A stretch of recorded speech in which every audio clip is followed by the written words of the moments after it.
You people will do anything. You know that, don't you? You people will do anything. Moses had been on the mountain for a while talking to God, getting those wonderful 10 commandments for us. And you know how it is when the cat's away.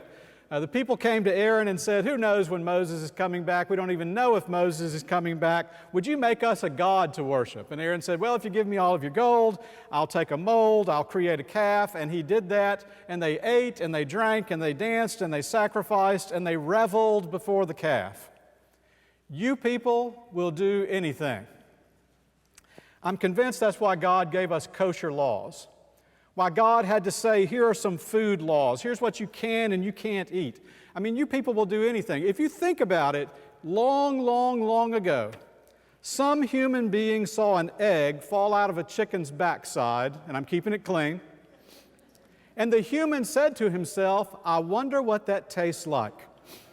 And God said to God's self, they need some laws. They're like 2-year-olds. They'll put anything in their mouth. They'll do anything. You people will do anything.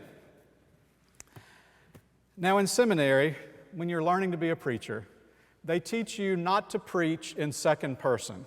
You are never supposed to say you, because it sounds like you're condemning or judging or, lambasting the congregation. You should preach always in first person plural, we, so that the sermon can apply both to the minister and to the congregation. And I get that, I understand it.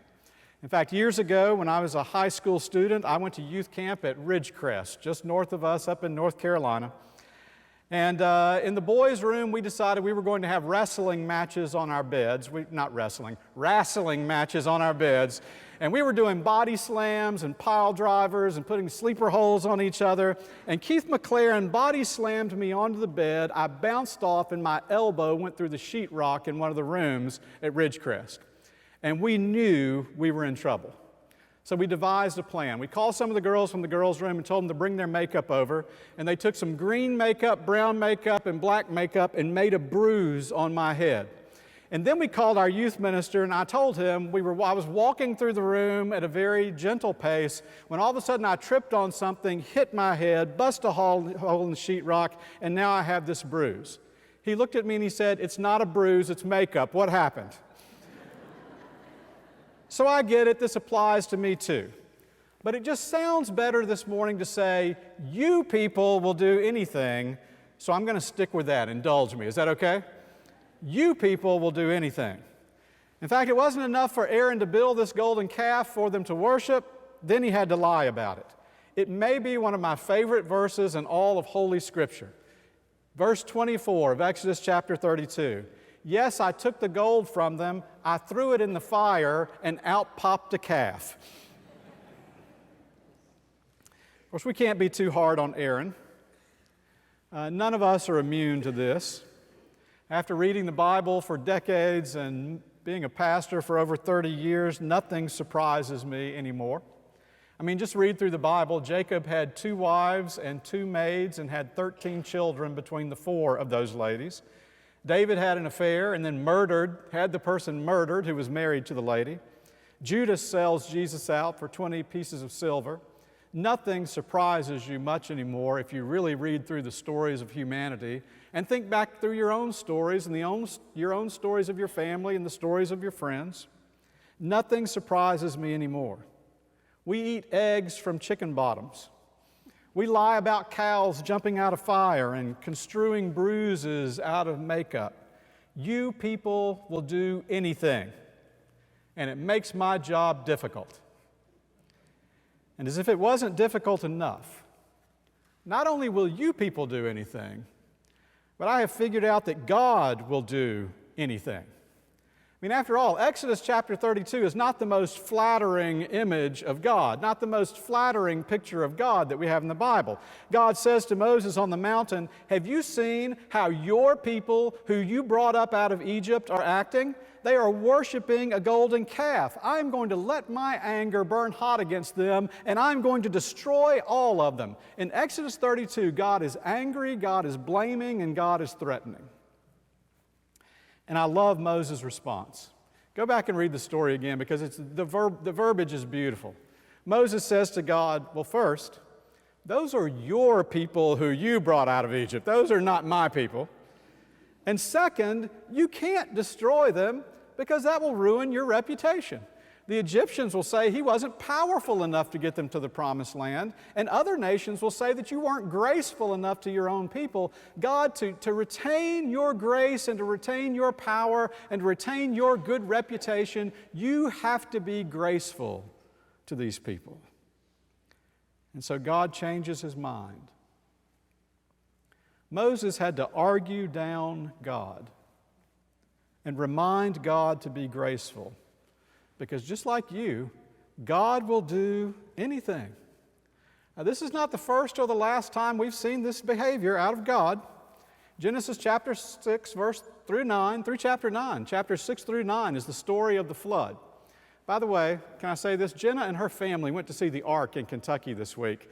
And I made fun of them before they left because I don't know that if you've heard this or not, but there's actually a lawsuit and an insurance claim because the Ark in Kentucky that was built to the exact specifications of the Ark in the Bible has flood damage and rain damage, and they're suing for some insurance money. You can't make that up, can you?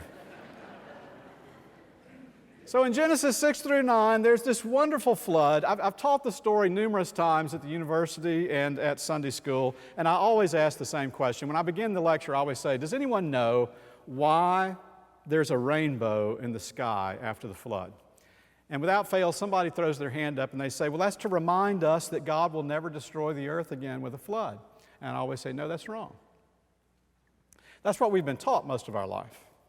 But in Genesis 9, verses 14 to 15, you find the real reason the rainbow is there. God says, I am putting a rainbow in the sky so that I will remember the promise I made to you to never again destroy the earth with a flood. It's not there to remind us. It's there to remind God what God can't do anymore. God will do anything.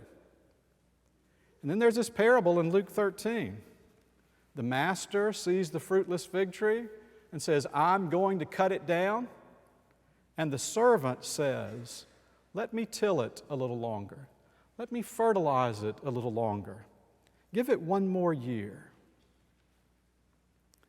You know, I know some ministers, and you know them too, who love calling down God's judgment on people, who enjoy pointing out the sins of other people, who actually want some other people to be destroyed by the verbiage of their sermons.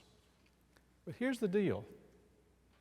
If the rainbow story is true, in Exodus 32, if Moses' words of bargaining with God are true, if the parable is accurate, God will do anything, and I have to be patient and graceful even when God isn't.